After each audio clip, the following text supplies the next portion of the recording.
नमस्कार दोस्तों, स्वागत है आपका देवभूमि करियर पॉइंट पर। आशा करता हूँ आप सभी लोग स्वस्थ होंगे, काफ़ी अच्छी आपकी स्टडी चल रही होगी। सबसे पहले तो आपको 2 अक्टूबर गांधी जयंती और लाल बहादुर शास्त्री जयंती की हार्दिक शुभकामनाएं। इसके अलावा 2 अक्टूबर 1994 को मुजफ्फरनगर घटना में अपने प्राण गंवाने वाले, बलिदान देने वाले सभी राज्य आंदोलनकारियों को भी सत-सत नमन है। देखिए, काफ़ी महत्वपूर्ण ये मुद्दा है जो वीडियो में लेकर आया हूँ। इसमें कुछ महत्वपूर्ण बात मैं आपके सामने रखूँगा। पिछले 4-5 साल से मैं खुद ऑब्ज़र्व कर रहा हूँ कि उत्तराखंड में ये घटना हो रही है या इस तरह का एक शेड्यूल या पैटर्न विकसित हो गया है। उत्तराखंड में आपको पता है दोस्तों, वैसे ही रोज़गार के जो मौके हैं काफ़ी कम होते हैं और उसमें भी वो रोज़गार के मौके हमारे स्थानीय युवाओं को ना मिले, तो कहीं न कहीं ये विषय थोड़ा सोचनीय और चिंतनीय हो जाते हैं।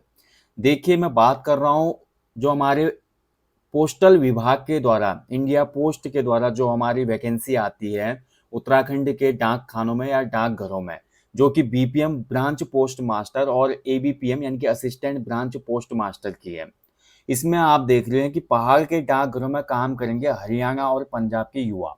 अब सबसे मजे की बात यह दोस्तों, ना उत्तर प्रदेश ना अन्य कोई राज्य, हमेशा पिछले 5-6 साल से ये पैटर्न बन गया है कि हरियाणा और पंजाब के ही युवा यहाँ पे आते हैं और मोस्टली उसमें हरियाणा के युवक हैं जो यहाँ पर सिलेक्शन लेते हैं इस भर्ती में।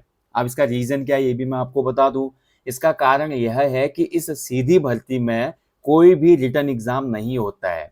इस सीधी भर्ती में इन 2 पदों पर बीपीएम और एबीपीएम के पदों पर अगर आपको भर्ती होना है, तो इसके लिए आपके हाई स्कूल में जो नंबर होते हैं उसी के आधार पर मेरिट लिस्ट बनती है। यानी कि हाई स्कूल में अगर आपके ज़्यादा नंबर हैं तो आप इसमें सेलेक्ट हो जाएँगे। ठीक है? अब बात करें देखिए उत्तराखंड में भी आप देख रहे होंगे पिछले कुछ सालों से जो रिजल्ट का प्रतिशत है या टॉपर्स का प्रतिशत है वो बढ़ा है। 90 के ऊपर वाले बहुत से बच्चे हमको देखने को मिलते हैं। कॉमन है 90-95 आजकल। बट उसके बावजूद भी दोस्तों उन बच्चों का नंबर इस भर्ती में नहीं आ रहा। हालाँकि कुछ लोग ये भी बोलेंगे कि यार जिसके 90-95% है वो इस फॉर्म को क्यों भरेगा? भाई ग्रामीण अंचलों में कुछ बच्चे ऐसे हैं जो बीएससी कर रहे हैं और अदर कोर्स कर रहे हैं, जिसके साथ-साथ वो इस जॉब को कर सकते हैं या ओपन यूनिवर्सिटी से वो ग्रेजुएशन कर रहे हैं, सिविल सर्विसेज की तैयारी कर रहे हैं। तो वो लोग इसको भरना चाहते हैं बट उनका नंबर नहीं आ रहा। बाकी जिनके परसेंटेज कम है उनका नंबर तो आने से रहा भाई इसमें, ठीक है? अब ये देख लो इस बार जो देखिए 160 पदों पर भर्ती प्रक्रिया पूर्ण हो चुकी है। यानी कि इस बार जो भारतीय डाक विभाग ने उत्तराखंड जो सर्किल था उसके लिए 160 पदों पर विज्ञापन जारी किया, अलग-अलग जनपदों में जो भी डाक खाने थे उसके हिसाब से। बट उन 160 पदों में से 157 पदों पर भर्ती हुए हैं पंजाब और हरियाणा के युवा। केवल 3 पदों पर उत्तराखंड के डोमिसाइल वाले बच्चे सेलेक्ट हुए हैं, जो कि अनुसूचित जनजाति कोटे के हैं, यानी कि वो शेड्यूल्ड ट्राइब के हैं, इसलिए उनका सिलेक्शन हुआ है। अदरवाइज अन्य कैटेगरीज में, जनरल कैटेगरीज में किसी भी उत्तराखंड वासी का सिलेक्शन नहीं हुआ है। ठीक है? अब देखिए सबसे पहली बात तो देखिए मैं ये नहीं बोलता ये ऑल इंडिया कैडर की जॉब है। इंडियन पोस्टल जो है भाई वो आपका ऑल इंडिया जॉब है, पैन इंडिया जॉब आपकी होती है ये सेंट्रल गवर्नमेंट की। अवसर की समानता को न छेड़ते हुए मैं इतना बोलूंगा कि इस जॉब को आपने स्टेट वाइज कर देना चाहिए, क्योंकि वैसे देखा जाए अवसर की समानता तो सबका अधिकार है। मैं नहीं बोलूंगा इसमें हरियाणा वाले क्यों भर्ती हो गए, उत्तर प्रदेश वाले क्यों हो गए, पंजाब वाले क्यों आ गए, हिमाचल वाले क्यों आ गए। ये तो गलत बात है, अवसर की समानता सबके लिए है।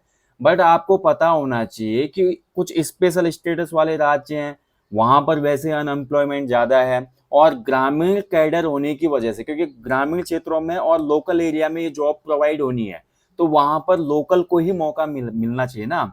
वहाँ की लोकल लैंग्वेज आनी चाहिए। आप चिट्ठी देने जा रहे हो, मनी ऑर्डर देने जा रहे हो या कोई भी अन्य चीज देने जा रहे हो, या कोई भी आपके पोस्ट ऑफिस में आता है लोकल का आदमी, वो हिंदी नहीं बोल पाता या कुछ अन्य चीजें हैं, मान लीजिए, ठीक है, कोई हमारी बुढ़ी दादी आती है अपनी पेंशन निकालने के लिए, अनपढ़ है, उसकी पहाड़ी है, हिंदी बोलनी नहीं आती, तो ऐसे जगह पर आपको स्पेशली उसी जगह के स्थानीय लोगों की आवश्यकता है। तो वैसे भी हमारा स्पेशल स्टेटस वाला स्टेट है उत्तराखंड, तो यहाँ पर के लिए आपने करना चाहिए कि केवल राज्य के युवाओं को ही इसमें मौका मिलना चाहिए। तो ऐसा अनुरोध हम कर सकते हैं और ये बात ऊपर तक पहुंचानी चाहिए आपने दोस्तों। आप सभी लोगों को इस पे लेटर या ट्वीट करना चाहिए मुख्यमंत्री जी को कि इस तरीके की चीजें हो रही हैं।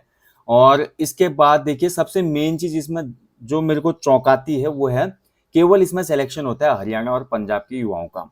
और कई बार मुझे ये खबर मिल चुकी है कि जो हरियाणा के युवक हैं, हालांकि देखिए मैं पुष्टि नहीं करता, लेकिन कई बार ये खबर मिली है कुछ सूत्रों से कि हरियाणा के बच्चे अधिकांश इसमें फर्जी हाई स्कूल का अंक पत्र और सर्टिफिकेट बना के आते हैं।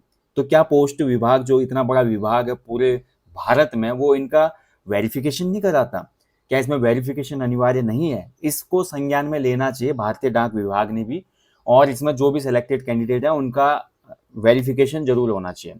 और सबसे बड़ी बात है कि अगर मैं इसकी पुष्टि ना भी करूं या मैं एक पल के लिए गलत भी हो सकता हूं, बट ये देखिए कि यहाँ पर गणित में 100 नंबर आए हैं किसी बच्चे के, लेकिन उसको परसेंटेज निकालना नहीं आ रहा है।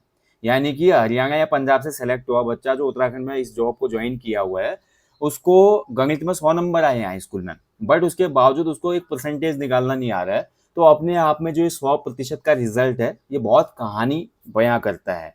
उसके अलावा देखिए भैया, जो कट ऑफ गई है इस भर्ती की, कट ऑफ लगभग 98-99% गई है। यानी कि इसमें जो सेलेक्ट बच्चे हुए हैं, 98-99% लाने वाले बच्चे ही सिलेक्ट हुए हैं।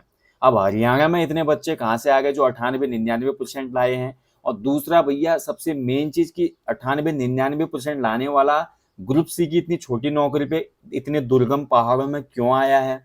तो बहुत से, मतलब ये भर्ती ही पूरा मतलब सवालों के घेरे में एक हिसाब से। इस पे डाक विभाग को आवश्यक कदम उठाने चाहिए, और उनको ये ध्यान रखना चाहिए कि एक तो हमारा जो स्टेट है, बॉर्डर स्टेट है हमारा, बॉर्डर डिस्ट्रिक्ट आते हैं बहुत से, उत्तरकाशी, चमोली, चंपावत, पिथौरागढ़। उसके अलावा हमारा जो राज्य है, स्पेशल कैडर वाला राज्य, स्पेशल स्टेटस वाला राज्य है, ठीक है। उसके अलावा दोस्तों, उत्तराखंड में जो एक हिल स्टेट भी है हमारा, तो कहीं ना कहीं रोजगार के संभावित मौकों के लिए पोस्टल विभाग को कम से कम यहाँ तो पदों को रिजर्व करना चाहिए। कुछ परसेंटेज ही या मानक तय कर दीजिए आपकी इतने प्रतिशत पद जो है उत्तराखंड के क्षेत्रीय युवाओं को मिलेंगे, या इस भर्ती में ऐसे टर्म एंड कंडीशन आप डाल दीजिए कि जो ये भर्ती आएगी पोस्ट ऑफिस में, यहाँ पे क्षेत्रीय युवा को ही मौका मिलेगा, जो कि वहाँ के संबंधित डोमिसाइल का होगा। उसमें सबका ठीक हो जाएगा। यूपी वालों को यूपी कैडर की जॉबें मिल जाएंगी, हरियाणा वालों को हरियाणा की मिल जाएगी, पंजाब वाले को पंजाब की मिल जाएगी। ऐसा तो नहीं होगा ना कि जो आपका अवसर की समानता है उसमें कोई छेड़छाड़ हो रही है, क्योंकि जितने स्टेटों में आपकी वैकेंसीज आएंगी वहाँ के मूल निवासियों को जॉब मिल जाएगी, और दूसरा इन चीजों से भी बचा जा सकेगा। तो ये बहुत बड़ी एक न्यूज है भाई। देखो, एक अच्छी खासी पोस्ट है, इसमें 12 से 15 हजार रुपये सैलरी मिलती है, और 12 से 15 हजार रुपये का अमाउंट पहाड़ी क्षेत्रों में एक बहुत बड़ा अमाउंट है। बहुत अच्छे से इसमें गुजारा हो जाता है दोस्तों, और ये सेंट्रल गवर्नमेंट की जॉब है, तो इसमें आगे प्रमोशन की संभावना भी अच्छी खासी होती है। और इसमें भी ये जो अपॉर्चुनिटी है, ये उत्तराखंड के युवाओं को नहीं मिल पा रही, ये बेहद निराशाजनक है। आपका इस बारे में क्या बोलना है दोस्तों? कमेंट बॉक्स में अपनी राय जरूर दीजिएगा। जय हिंद, जय देवभूमि।